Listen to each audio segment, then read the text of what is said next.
Olá, tudo bem? Seja bem-vindo a mais uma entrevista Papo de Trader. E hoje eu tenho um convidado especial, meu amigo Leonardo Dutra, analista da XP Investimentos. E ele vai falar sobre gerenciamento de risco. O Leonardo é especialista em gerenciamento de risco e opções, beleza?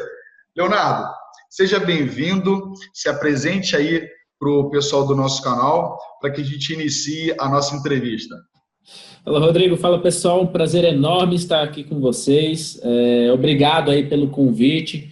Acho que é um assunto aí muito importante, essa parte de gerenciamento de risco. É fundamental para você mudar completamente seus resultados no mercado, tanto na parte de trading, até mesmo na parte de investimentos, né? Quem não foca no gerenciamento de risco está fadado a perder no mercado. Então, isso é um foco, isso é um ponto muito importante. E muito obrigado aí por dar essa oportunidade de trazer esse conteúdo à tona.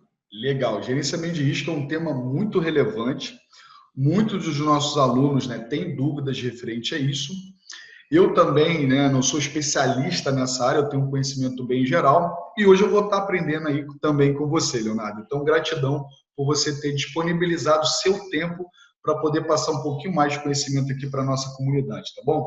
Leonardo, antes da gente começar a falar sobre gerenciamento de risco, eu gostaria que você me falasse um pouquinho do que te levou a se tornar um trader, né? A gente falou um pouquinho lá da última vez lá em São Paulo, você contou um pouquinho da história, você veio de uma outra área, né? Uma outra formação, e aí você migrou para o mercado de trade, né? Então, eu gostaria que você falasse um pouquinho para o pessoal conhecer um pouquinho do Leonardo Dutra. Maravilha. Eu sempre fui fascinado a vida inteira por computador, né? Desde criança eu queria trabalhar com computador. E na minha juventude, 16, 15 anos, eu já trabalhava consertando computador. E quando fui prestar vestibular, eu entrei no curso de Ciências da Computação, lá na Universidade Federal do Rio Grande do Norte, morava em Natal, e comecei a fazer esse curso. Ao longo do curso, eu comecei a conhecer também o mercado financeiro. Eu estava na casa da minha namorada, que hoje é minha esposa, estava assistindo Discovery, um cara que tinha ficado milionário com o mercado de ações. Eu falei, pô, eu quero ficar também, e é isso que eu vou começar a estudar. E aí eu comecei a estudar muito sobre mercado de ações. A parte mais fácil é assim, você entrar no mercado, a parte especulativa de trade, né, querendo ou não, é onde você tem a maior acessibilidade. E aí eu ficava no fundo da sala, operando, enquanto a aula estava rolando. Naquela época eu trabalhava na área de infraestrutura da Justiça Federal, também lá no Rio Grande do Norte.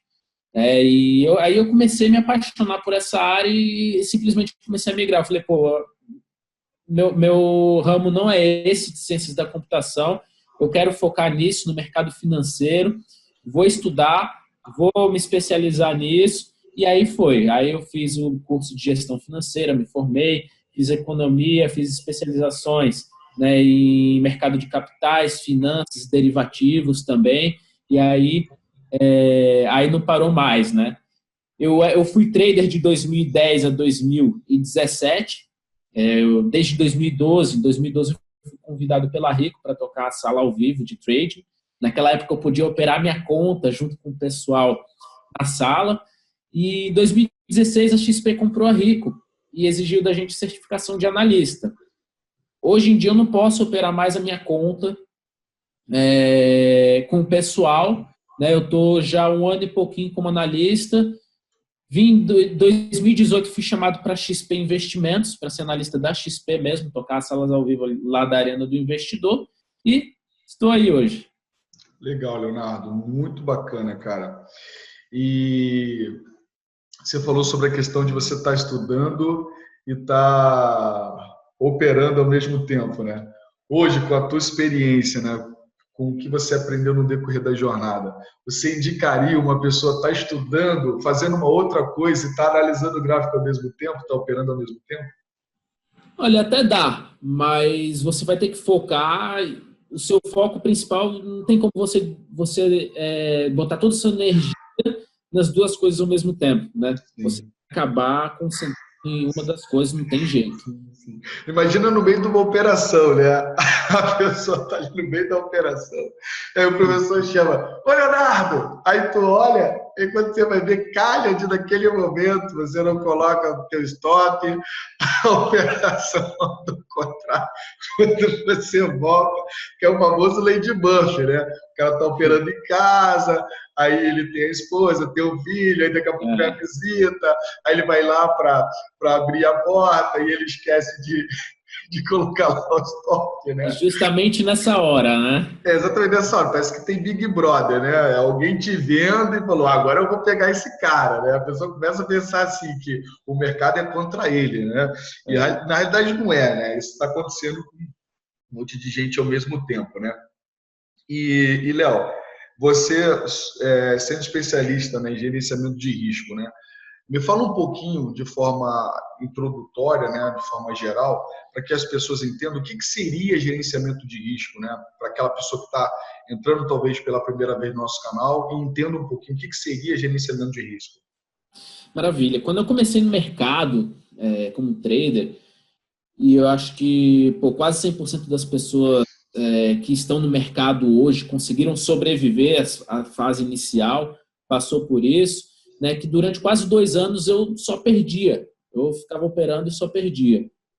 E aí eu passei por vários setups, vários sistemas, estratégias e não conseguia ficar positivo. E aí eu tive um insight, aquela lâmpadazinha que piscou, e eu falei, caramba, eu tinha escutado, eu li o livro do Alexander Elder, eu ouvi ele falando de gerenciamento de risco, eu falei, caramba, eu não estou trabalhando um sistema de gerenciamento de risco bem definido. O que acontece se eu mudar o meu gerenciamento de risco mantendo o meu padrão operacional? Então eu comecei a fazer backtesting, só que não com estratégia em si, né, onde comprar, onde vender, mas com modificações no gerenciamento de risco. Quanto que eu vou arriscar por operação? Qual vai ser o meu limite de loss no dia? O quanto eu posso arriscar no mês? Quantas operações sequenciais eu aceito tomar stop para parar? Até mesmo o espaço de tempo que você vai dar entre um stop e outro. Então, eu fazendo as pequenas modificações e ajustes, eu vi que o resultado mudava completamente. Eu mostrei isso até no início do ano lá na sala, ao vivo, que a gente tem na XP, na Arena do Investidor. Eu falei, pessoal, vou só executar a estratégia. Bateu nesse ponto é compra, bateu nesse ponto é venda, a gente executa com lote padrão. Taxa de acerto ficou ali durante 2 semanas na casa de 30% e mais de R$ 2.000 de loss. Eu falei, vamos trabalhar um sistema de gerenciamento de risco bem definido. A gente vai buscar R$ 600 de ganho no dia, R$ 300 de loss. Se tu dá 2 stops consecutivos, para. Se o intervalo entre cada stop, a gente coloca uns 20 minutos, 20, 30 minutos, isso para o day trade. E aí mudou completamente. A gente conseguiu, nas 2 semanas seguintes, 70% de acerto e mais de R$ 6.000 de lucro. Basicamente com o mesmo operacional. Ou seja, você primeiro fez a operação sem a técnica. Sem gerenciamento de risco. Sem gerenciamento de risco, né? Sem a questão lá de ter um planejamento e a questão da disciplina também, né? De seguir, né? Porque às vezes a pessoa tem um gerenciamento de risco, mas também não segue, né? A gente vai falar sobre isso no decorrer da entrevista. Primeiramente, você fez isso sem nenhum gerenciamento de risco, né? Vamos lá, vamos embora, né? Depois você fez pelo gerenciamento de risco e aí você conseguiu não só deixar de perder, né? Porque da primeira vez foi um loss de 2.000, foi isso? Oi, desculpa, repete. Da primeira leva que você fez, o loss foi de 2.000, né? Isso. E aí depois, quando você muda na outra semana, na outra semana, aí você já consegue não mais ter loss e consegue finalizar com 6.000. Isso, exatamente. Legal. Então a gente conseguiu mudar esse resultado aí só pela mudança, uma pequena mudança no gerenciamento de risco, né? Pequena mudança. Tá. Legal. Hoje, na sua opinião, quais são o fator principal, ou 2, 3 fatores? Como eu não conheço gerenciamento de risco, então, assim como você conhece, né, os termos e a estratégia que você usa, então você fica à vontade, tá? Eu estou dando um exemplo de 1 ou 2, 3, mas talvez possa ter alguns fatores que você acredita que é relevante para quem está operando, né? Então, se tivesse que dar um exemplo, pudesse falar para a gente. Fatores relevantes para o gerenciamento de risco. Porque assim, a gente vai ter 2 tipos de gerenciamento de risco. Eu digo assim, né? A gente tem o gerenciamento de risco para trading e tem o gerenciamento de risco abrangente, que serve para investimentos, para trading, inclusive, Entendi. que aborda um outro conceito. Então vamos falar primeiro do gerenciamento de risco do trading, depois a gente fala do investimento também. Maravilha. O gerenciamento de risco do trading envolve alguns pontos que eu acho fundamental, que é você definir o quanto de loss você vai aceitar por operação, isso é importante. Você determinar o quanto de ganho você vai estar buscando também.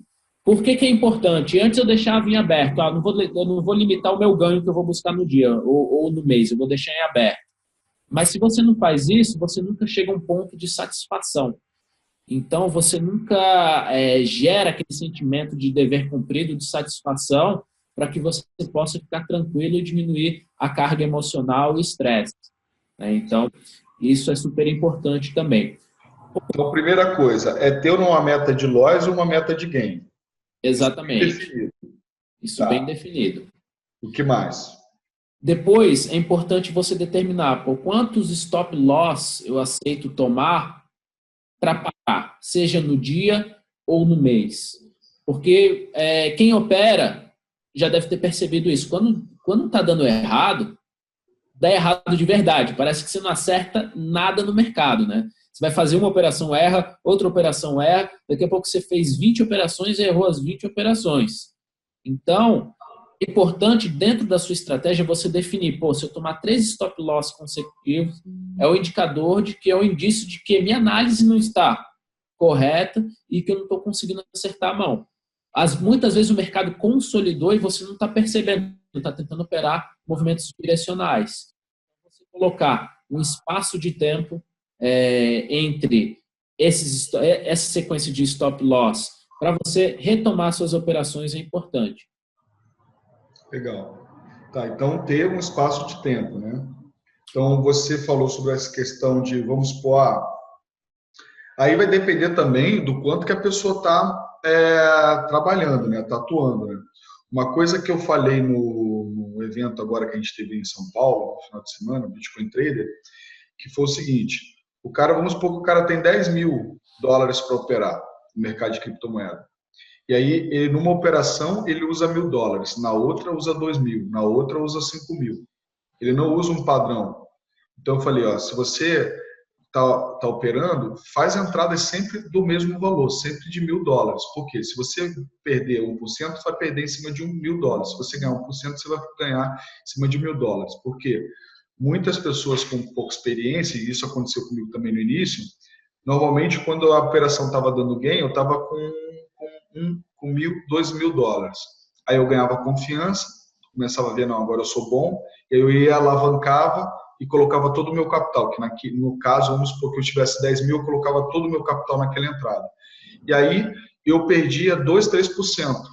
Só que esses 2, 3% era muito maior do que todos os gains que eu tive naquela semana, porque eu estava operando com valor de $1.000. Entendeu? Então, você acredita que isso é importante, da pessoa ter valores fixos também, né? Além dessa questão, com certeza, da quantidade de loss que ele tem no dia de stop? A gente fala que tem 2 modalidades de gerenciamento de risco para trading, né? Que é o martingale e o anti-martingale. O martingale ele vem de jogos de azar, né? Uma estratégia desenvolvida em cassino. Tô ligado. O trade esportivo, uma época que eu fazia, a gente usava muito martingale. Você perde 50, vai para 100. Perde 100 para 200, né? Perde 200, vai para 400. Aí tu tem que ter gordura, né? Pois é. Aí ou o capital que você vai arriscar inicialmente é bem pequeno e você limita qual o ponto máximo que você vai arriscar o seu capital, ou você pode fazer um anti-martingale. O anti-martingale vamos supor, você tem R$10 mil e você fala, eu vou arriscar por operação 1%. Vai dar o quê? R$100. Se você for ganhando, crescendo, seu financeiro crescendo, você passou de R$10 mil para R$12 mil, por exemplo, você vai continuar arriscando aquele 1% que agora é R$120. Então, em termos financeiros, nominais, esse risco aumenta, mas em termos relativos, ele se mantém estável. Né? Da mesma forma, se você pega uma fase ruim que seu capital começa a decrescer, o seu risco também financeiramente ele diminui. Então, é até mais fácil de você gerenciar o risco dessa maneira e ele traz um resultado muito bom no longo prazo. Entendi. Que nesse caso, vamos supor que ele está operando com todo o capital, né? Nesse caso aí do anti-martingale. Vamos supor que eu tenho $10.000, eu estou operando com $10.000. Então, eu vou perder no máximo 1% naquela operação. Então, se eu perdi 1% de 10.000, eu perdi 100. Então, agora eu estou com 9.990. Isso. 9.900, perdão. Eu perdi 1% novamente, eu estou agora com 9.800 e alguma coisa. Né? Porque exato. E assim sucessivamente. Né? O único cuidado que eu acrescentaria para você que está nos assistindo aqui é o seguinte, é que no mercado de criptomoedas, vamos falar assim, a volatilidade, né, ela é muito maior, né? Ou seja, a porcentagem que uma moeda ela pode ter de alta e de baixa naquele dia, ela é muito grande. Então, às vezes, você vai colocar um stop de 1%, 2%, você vai acabar levando uma violinada. Então, é importante você estudar muito os gráficos, né? E esperar o time certo para você entrar. Porque quando você entra no time certo, utilizando essas dicas que o Leonardo está dando, quando você perder, você realmente vai perder 1%, mas quando você ganhar, você vai ganhar 4, 5. Então, no geral, lá no final, você vai ver que você vai estar com mais ganhos do que perdas, né? E aí, Léo, você falou sobre a questão do máximo de loss também que a pessoa leva no dia, a pessoa para, né? Você falou, levei o primeiro loss, então se continuar operando, você para 20 minutos para dar uma relaxada. Como é que faz isso? Vamos supor, na prática, a pessoa levou um stop. O que ela faria, né, nesses 20 minutos? Eu acho que tem que levantar do computador, tirar o olho do gráfico e fazer outra coisa, justamente para você voltar com a sua parte racional à tona. Porque o que acontece? Muitas vezes você toma stop, o mercado está caindo, você comprou. Você toma stop, você já vem na sua cabeça imediatamente, você fala, não, isso aqui vai ser um violino, vou comprar de novo. Você compra 5 segundos depois, você compra de novo. E aí o que acontece? Daqui a pouco você tomou 10 stops e não percebeu. E muitas vezes você tem um bom retorno risco na operação. Quando eu perco 1, quando eu ganho 10. Mas se você tomar 20 stops na sequência, não vai ter retorno risco que vai fazer você ficar positivo. Sim. Ainda tem um porém, né? Ainda tem um porém. A gente está partindo do pressuposto que a pessoa que está operando, ela tem disciplina para seguir o stop, né? Tem a disciplina, né? Na realidade, a gente tem até ressignificado agora esse termo, né? Porque stop, na realidade, as pessoas entendem como parar, né? E aí a gente está utilizando o termo trava de segurança, né? Utilizar trava de segurança é uma forma de segurar e proteger seu capital, né? Foi até uma dica de um aluno e a gente tem utilizado esse termo, porque racionalmente a pessoa sabe o que tem que fazer. Mas o grande problema das pessoas não é o racional, não é a parte técnica, é a parte emocional, né? E as pessoas não utilizam a trava de segurança, o stop, o loss e tal, porque ninguém gosta de ser incoerente, ninguém gosta de assumir que errou. E as pessoas levam o stop loss como algo pessoal. Então, quando ele está levando o stop, ele está olhando para si como se ele tivesse sido fracassado naquele momento. Ao invés dele pensar que ele não está sendo fracassado, né? Aquele momento não deu certo, mas lá na frente ele vai pegar uma outra operação boa. E no final do mês ele tem que ter mais ganhos do que perdas. E eu sempre brinco, né? Existem 3 coisas certas na vida, né? Que é a morte, né? Pagar imposto e o que mais? Stop loss. Não tem como você fugir dessa, entendeu? Não tem. Nessas palestras, você pode falar, gente, existem 3 coisas certas na vida lá, que eu aprendi lá com o meu amigo Rodrigo lá, que é o seguinte, a morte, pagar imposto e stop loss. Pagar imposto não tem como, é compulsório. A morte também não tem como. Um dia todos nós vamos morrer. Stop loss, meu amigo, não adianta, você não vai acertar todas. Em algum momento você vai errar. Né? Então, é importante ter essa consciência, né? Que a gente está falando aqui do gerenciamento de riscos, estamos dando algumas dicas, espero que você esteja anotando, né? Você pode rever essa entrevista várias vezes e se atentar que tem que ter disciplina, porque senão você tem o conhecimento, se você não coloca em prática, não vai adiantar, né? E essa dica que o Léo falou foi bem legal. Eu não uso, tá? Não uso. Eu vou começar a usar. Quando eu usar o stop loss, eu vou fechar o computador e vou fazer alguma coisa que eu gosto. Eu brinco para os alunos, né? Às vezes tem momentos que está difícil assim, que vai melhor você desligar o computador e fazer alguma coisa que tu gosta, né?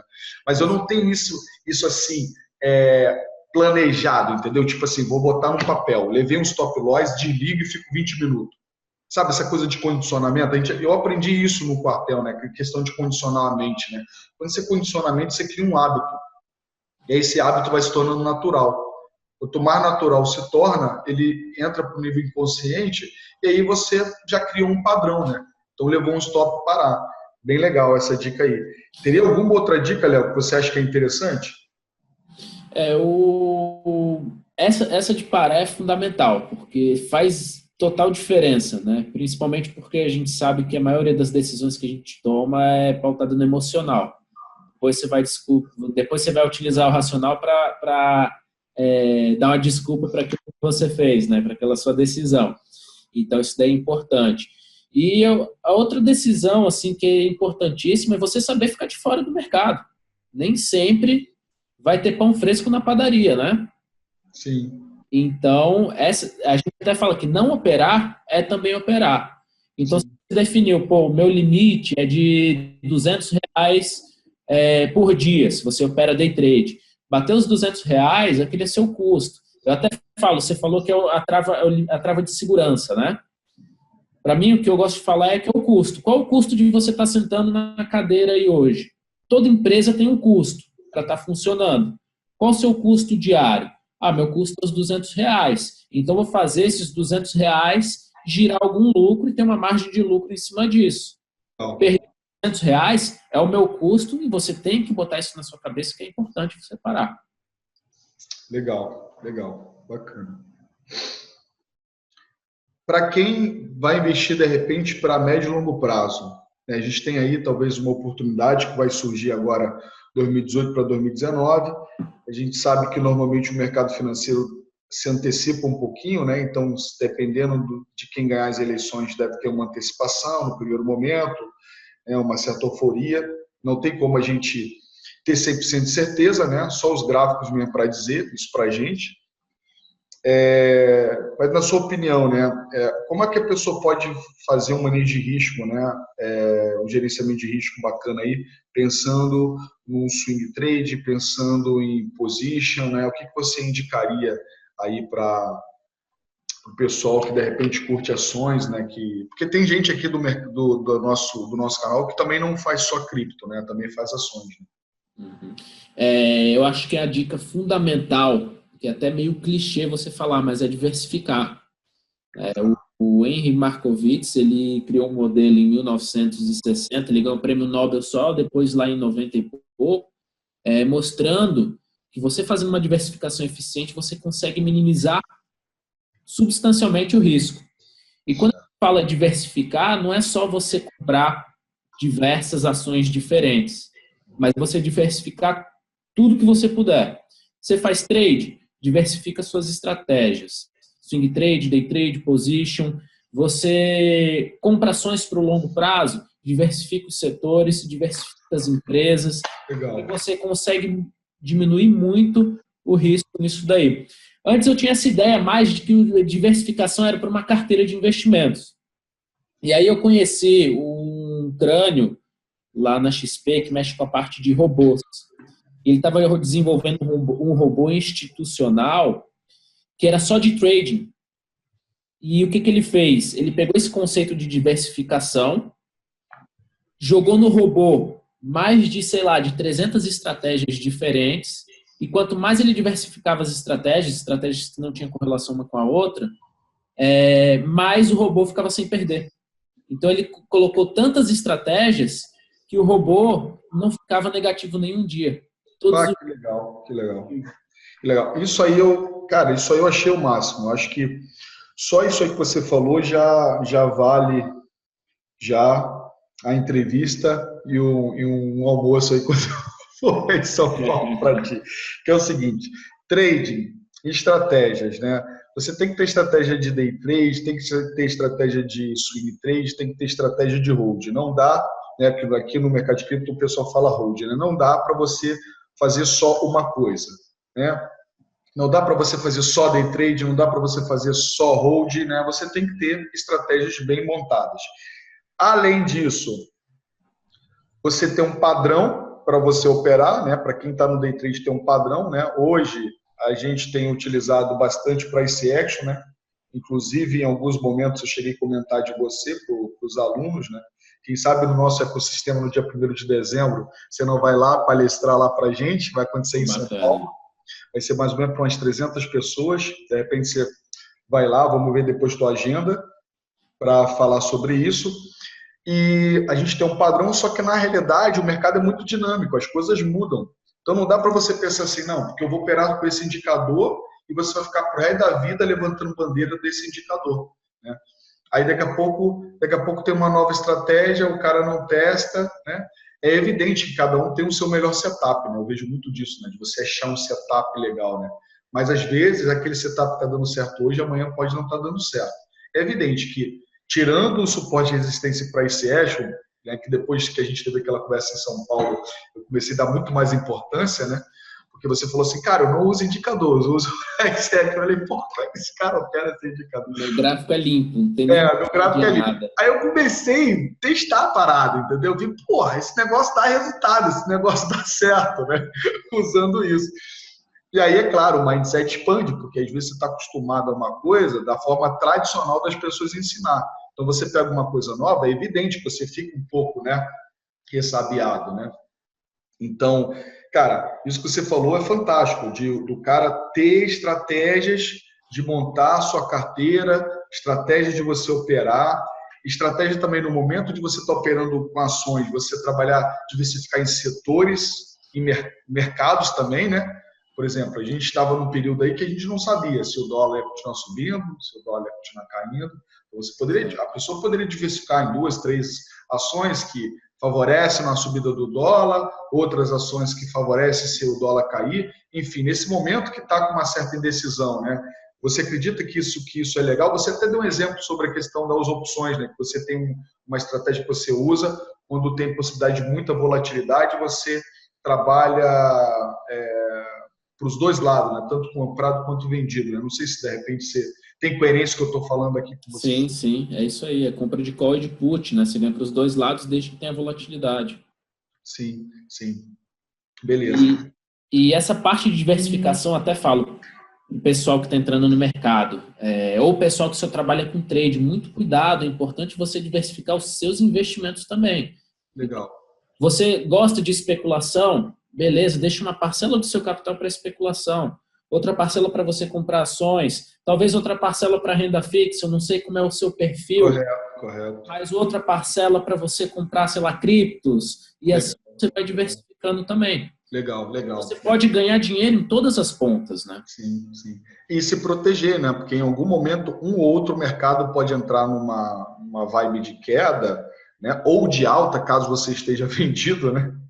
Exato. Porque é engraçado quando a gente vê assim, sites falando assim, hoje a bolsa derreteu, e aí vê todo mundo triste, mas quem está vendido está alegre, né? Exato. Todo mundo está triste, né? Da mesma forma, quem está vendido, quando está subindo, quem está comprado está alegre.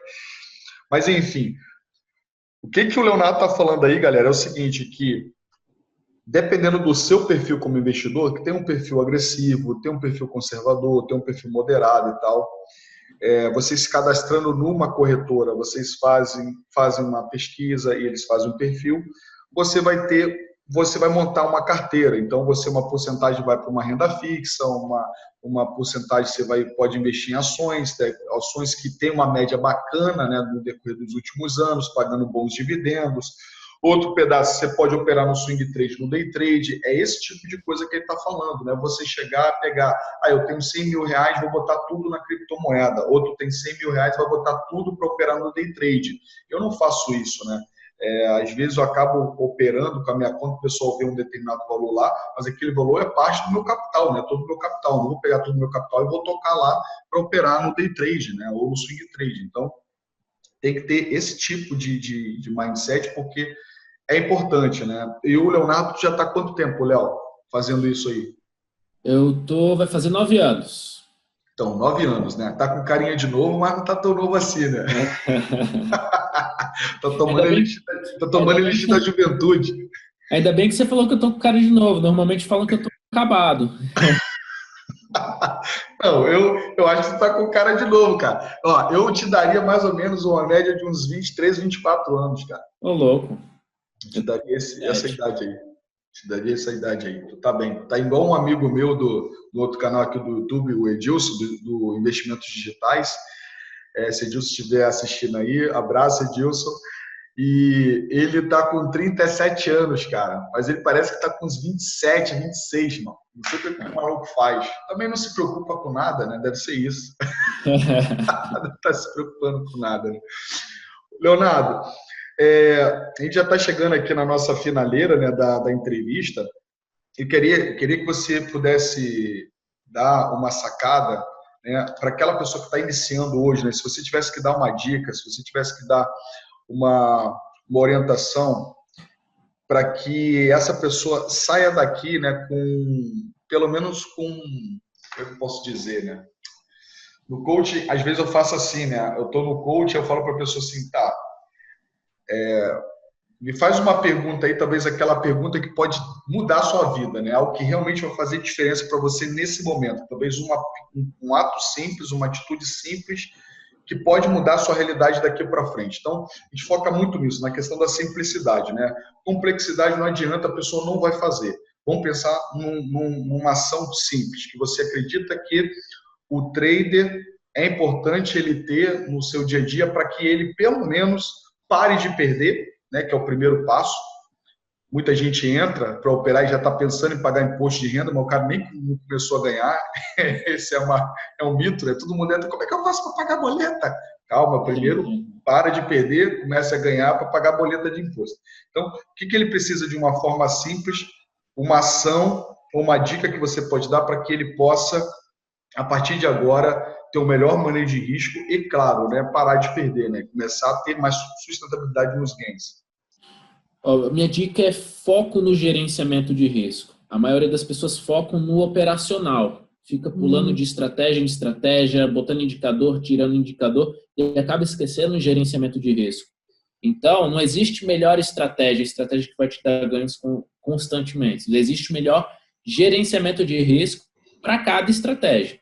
Então, esse para mim é o grande ponto. Você tem uma estratégia, passou tal linha, você compra, passou para baixo, você vende, beleza, tenta achar o melhor gerenciamento de risco que vai se encaixar naquela estratégia. Então, essa é uma grande dica. E se puder deixar também outra mensagem para vocês que estão pensando em fazer trade, em especular no mercado, e vocês querem diversificar os seus investimentos, não pensa em ganhar no trade para depois diversificar. Porque normalmente você vai perder o seu dinheiro, não vai conseguir fazer nada. Já começa a diversificar desde o início. Isso é muito importante. Legal. Pô, 2 dicas fantásticas, Léo. Muito boas. Por quê? Primeiro, essa questão do foco, né? Eu acho que a grande maioria das pessoas que está nos assistindo, você que está nos assistindo, você tem primeiro foco no analisar indicadores, fazer operação, pensar em ganhar ou perder, e aí o teu foco lá do gerenciamento de risco fica lá em segundo plano, às vezes terceiro, quarto plano, tem gente que nem tem, né? E o outro não, eu vou operar, vou alavancar, do momento que eu estiver ganhando, que eu estiver alavancado, eu tiver mais grana, mais gordura, aí sim eu vou diversificar, vou pegar uma parte para hold, uma parte para swing trade, mas enquanto isso eu vou ficar no day trade, loucura total. Tem muita gente que ainda começa da pior forma, né? O cara já entra para o day trade ainda no scalp, então é como se estivesse tirando a carteira de motorista, vai direto para a Fórmula 1, né? Então eu falo que a galera tem que ir com calma. Então, cara, 2 dicas aí fantásticas que eu acredito que é uma coisa até que eu vou seguir, né, também aqui para passar para os meus alunos, tá? Léo, pode dar um tchau aí para a galera, né? Falar do seu canal do YouTube, se a galera quiser conhecer mais sobre o teu trabalho, né? Talvez em breve aí tu lance alguma coisa voltada a opções. Caso você lance, você me fale, que eu vou oferecer para os alunos também. E aí fala um pouquinho do teu trabalho, como é que eles podem te achar. Maravilha. Primeiro, muito obrigado aí por esse convite. É muito importante estar podendo trazer esse conteúdo para todo mundo que está nessa área.